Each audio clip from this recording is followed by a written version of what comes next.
बिस्मिल्लाहिर्रहमानिर्रहीम अस्सलाम वालेकुम। अल्लाह ताला से दुआ है कि अल्लाह ताला आपके रिस्क में कुशादगी करे। आज हम बनाने जा रहे हैं बहुत ही मज़ेदार सा स्टीम रोस्ट। इतना टेंडर, इतना जूसी और इतना मज़ेदार सा स्टीम रोस्ट आपने आज तक कभी भी नहीं खाया होगा। ठीक है, आपने बस मेरी रेसिपी को फॉलो करना है और मुझे ज़रूर बना के बताना है कि आपका कैसा बना। इसको बनाने के लिए मैंने क्या किया, 2 kg के करीब चिकन ले लिया है। उसमें मैंने 1 टेबल स्पून सॉल्ट का ऐड कर दिया है और 5 to 6 मैंने लेमन ले लिया। लेमन जो है वो आपके फुल जूसी होने चाहिए। फुल जूसी लेमन लेके आपने क्या करना है, उसको सब लेमन को आपने पूरे मिक्सचर में अच्छी तरह से डाल देना है। ठीक है, चिकन में डाल देना है। मिक्सचर तो अभी कुछ भी नहीं बना, लेकिन अपने चिकन में डाल देना है। उसके बाद मैं सॉरी फॉर ऐड के मैं कट लगाना भूल गया। आपने फर्स्ट ऑफ ऑल क्या करना है कि इस पर कट्स लगा लेना है। कट्स जो है वो बड़े पीसेस को पकड़ना है आपने, उनमें सब पीसेस पे मैंने कट लगा दिया है। ठीक है, छोटे पीसेस में भी हल्के हल्के आपने कट्स लगा लेने हैं। ठीक है, ताकि आपको जो मसाला है वो सारा अंदर तक चल जाए। उसके बाद मैंने 1 टीस्पून जो है वो मैंने फूड कलर का ऐड कर दिया। Depend on the quality of the food colour के, आपका फूड कलर कैसा है, अगर तो अच्छा है तो 1 टीस्पून सही है, वरना 1 टेबल स्पून भी आप डाल सकते हैं कि अगर आपका कलर अच्छा है तो फिर। उसके बाद ये मैंने अजवाइन, हरी मिर्चें और साथ में मैंने क्या ऐड किया, इसमें लहसुन ऐड कर दिया है। 1 टेबल स्पून लहसुन का है और 1 टीस्पून अजवाइन और 1 टीस्पून ही हरी मिर्च चाहिए। डाल के मैंने अच्छी तरह से इसकी मिक्सिंग कर ली है। ठीक है, मिक्सिंग आपने प्रॉपर तरीके से करनी है ताकि आपका जो है वो सारा जो चीज़ें जो आप ऐड करते जा रहे हैं वो आपके फुली जो पीसेस हैं चिकन के वो अच्छी तरह से उसमें ऐड हो जाए। ठीक है, उसके बाद आपने क्या करना है, मतलब अंदर तक चला जाए ना, कट्स के अंदर तक आपने हर चीज़ लगानी है। उसके बाद ये हाफ बाउल का मैंने क्या किया, एक दही ऐड कर दिया है। दही ऐड करने के बाद मैंने उसको भी अच्छी तरह मिक्स कर लिया इसको। उसके बाद ये मैं स्पाइसेस ऐड कर रही हूँ। स्पाइसेस जो हैं ऊपर कैप्शन में आपको नज़र आ रहे हैं। ये सारे स्पाइसेस आपने अब चिकन में ऐड कर देने हैं। ठीक है, उसके बाद इसको भी आपने अच्छी तरह से मिक्सिंग कर लेनी है। मिक्सिंग आपने ये अगेन प्रॉपर तरीके से करनी है। ये जो आपने कट्स लगाए हैं, आपको नज़र आ रहा होगा किस तरह मैं उसको कट्स के अंदर भी लगा रही हूँ मसाले को। ये बेसिकली इसका मकसद यही है कि आपका जो है मसाला है वो अंदर तक लग जाए। अगर आपने फ़ौरन स्टीम रोस्ट करना है तो आप वो इजीली कर सकें कि आपको मसला ना हो कि आपका मसाला नहीं अंदर तक गया हुआ या फीका फीका चिकन है। बहुत चटपटा इंशाल्लाह आपका चिकन बनेगा। ये देखिए, अच्छे तरीके से आपने अंदर तक मसाला उसका लगा देना है। नेक्स्ट पॉइंट में आपने क्या करना है, मसाला लगाने के बाद आपने इसमें ड्राई इंग्रेडिएंट्स में जो आपने 2 चीज़ें और ऐड करनी है। इसमें कॉर्नफ्लोर है और मैदा है। सबसे पहले मैं कॉर्नफ्लोर ऐड कर रही हूँ। कॉर्नफ्लोर जो है वो आपने 4 टेबल स्पून ऐड करना है। ठीक है, कॉर्नफ्लोर ऐड करना है 1, 2 और 3 और 4, टोटल आपने 4 टेबल स्पून ऐड करना है। ये मेरे पास 3 टेबल स्पून हो गया और लास्ट में आपने 4 टेबल स्पून कॉर्नफ्लोर का ऐड करना है।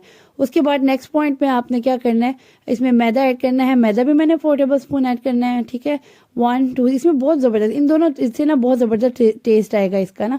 चिकन इतना ज़बरदस्त बनेगा, इतना मज़े का बनेगा कि आप वाकई इसको ट्राई कीजिएगा और मुझे फीडबैक दीजिएगा कि आपका चिकन ये कैसा बना है।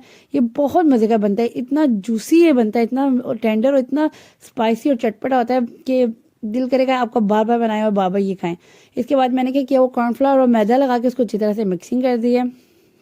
मिक्सिंग अगेन मैं स्टेप बाय स्टेप आपको इसलिए बता रही हूँ ताकि आपको समझने में भी आसानी हो, वरना एक ही टाइम पे एट अ टाइम मैं सारे इंग्रेडिएंट डाल के मिक्स कर सकती हूँ। अगर आपको बताने का मकसद ये है कि आपको हर चीज़ अच्छे तरीके से समझ आ जाए। आपने सारे इंग्रेडिएंट डाल के अच्छे से मिक्स करके इसको रख देना है, कवर अप करके 10 to 15 मिनट्स अगर आपके पास टाइम है तो रख दें। अगर नहीं है, अगर टाइम ज़्यादा है तो ओवरनाइट भी रख सकते हैं, वरना 2 आवर्स या 3 आवर्स तक भी रख सकते हैं। आप डिपेंड करता है आपके पास टाइम कितना है। ठीक है, मैंने 10 to 15 मिनट्स रखा है। इसके बाद मुझे तिल डालना भूल गया था। मैंने क्या किया, 2 टेबल स्पून इसमें तिल का ऐड करके उसको अच्छी तरह मिक्सिंग कर दी है। ऑयल मैंने ऑलरेडी फ्राइंग के लिए रख दिया था।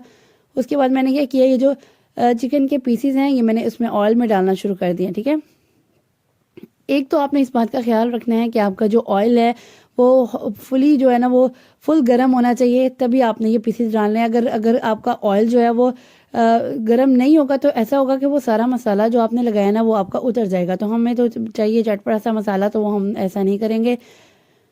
फुल हॉट ऑयल में आपने इसमें डालना है। ठीक है, फिर मीडियम टू लो फ्लेम आपने बाद में कर देना। ठीक है, और उसके बाद आपने ये काम करना है कि आपने बिल्कुल भी कोई स्पून इसमें नहीं डालना। हिलाने के लिए भी आपने 10 to 15 मिनट्स इसको कुक होने देना, जब तक ये गोल्डन ब्राउन ना हो जाए। छेड़ना नहीं आपने बिल्कुल भी यहाँ पे ना, वरना इस चीज़ से भी आपका मसाला हो जाएगा। एक घी जो है वो आपका गर्म होना चाहिए, और दूसरी ये कि आपने इसको कोई भी अंदर स्पून नहीं हिलाना ताकि वो आपका ना मसाला ना हिले उधर। मतलब बिल्कुल जब आपको लगे कि वो थोड़ा क्रिस्प आने लग गया है आपके चिकन के पीसेस पे, तब आपने उसको हिलाना है। देखिए मैं बहुत आराम आराम से हिलाया और उसके बाद ये मैं इसको निकालना शुरू कर रही हूँ।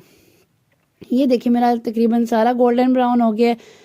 इसके बाद मैंने नेक्स्ट स्टेप क्या फॉलो करना है, मैंने इसको स्टीम देनी है। स्टीम देने के लिए मैंने क्या किया है, एक बड़ा सा जो है वो पतीला से ले लिया। आपके सब घरों में होता है। आपने क्या करना है कि आटे की अगर कोई छाननी पड़ी है, कोई स्टैंड भी पड़ा हुआ है तो वो भी रख सकते हैं। जैसे मैंने आपको दिखाने के लिए आटे की छाननी वो जो होती है वो रख दी है। उसके बाद मैंने उसका बटर पेपर रख दिया। बटर पेपर के ऊपर आपने चिकन के पीसेस रख देने हैं सारे। ये देखें इतना मज़े का बनेगा ना, आपको वाकई मज़ा आएगा खाने में।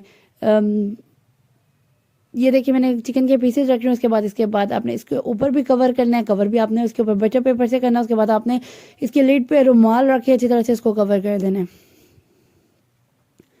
ठीक है, उसको प्रॉपर स्टीम देनी है आपने। कहीं से भी इसकी ना स्टीम निकल ही नहीं चाहिए, इसलिए मैंने इसको क्या किया, रुमाल में ना अच्छी तरह कवर करके इसकी लिड को तो उसको अच्छी तरह से कवर कर दिया है।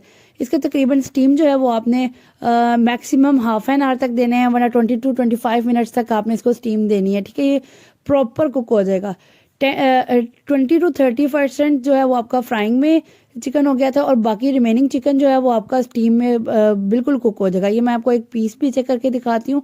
एक बड़ा पीस लेती हूँ ताकि आपको आइडिया हो जाए कि अगर बड़ा पीस इतना अच्छा गला हुआ है तो छोटे पीसेस तो ज़बरदस्त गले होंगे। ये देखिए मैं इसको हल्का सा उतारती, देखिए कितना जूसी है, ये इतना मज़ेदार है। बिलीव मी, आपने ज़रूर ट्राई करना है और मुझे फीडबैक देना है। मेरे चैनल को लाइक शेयर सब्सक्राइब भी करते जाना है ताकि आपको हर मज़ेदार वीडियो मिलती रहे। ये देखें इसका मसाला कितना ज़बरदस्त अंदर से लगा है, बहुत मज़ेदार था। ये आपने ज़रूर ट्राई करना है। ये देखें कितना इजीली वो होता रहा है। Don't forget to share it with your friends and family. Next इससे भी मज़ेदार वीडियो तक के लिए अल्लाह हाफिज़।